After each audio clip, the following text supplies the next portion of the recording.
বিদ্যে বোঝাই বাবু মশাই, চড়ি শখের বোটে।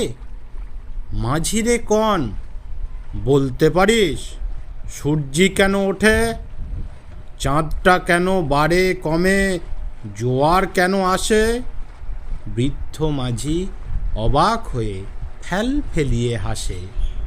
বাবু বলেন, সারা জনম মরলি রে তুই খাটি, জ্ঞান বিনা তোর জীবনটা যে চারি আনাই মাটি। খানিক বাদে কহেন বাবু, বলতো দেখি ভেবে, নদীর ধারা কেমনে আসে পাহাড় হতে নেমে? বলতো কেন লবণ পোড়া সাগর ভরা পানি? মাঝি সে কয়, আরে মশাই আত কি আর জানি। বাবু বলেন, এ বয়সে জানিস নেও তা কি? জীবনটা তোর নেহাত খেলো অষ্ট আনাই ফাঁকি।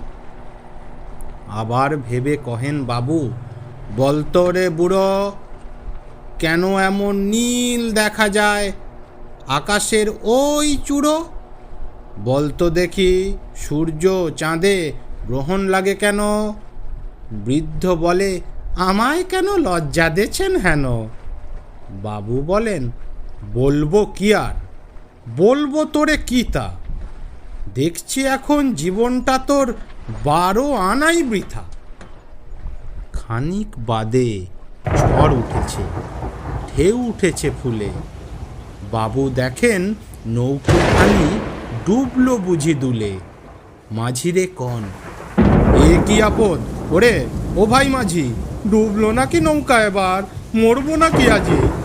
মাঝি শুধয়, সাঁতার জানা? মাথা নাড়েন বাবু। মূর্খ মাঝি বলে, মশাই এখন কেন কাঁবু? বাঁচলে শেষে আমার কথা হিসেব করো পিছে, তোমার দেখি জীবনখানা 16 আনাই মিছে।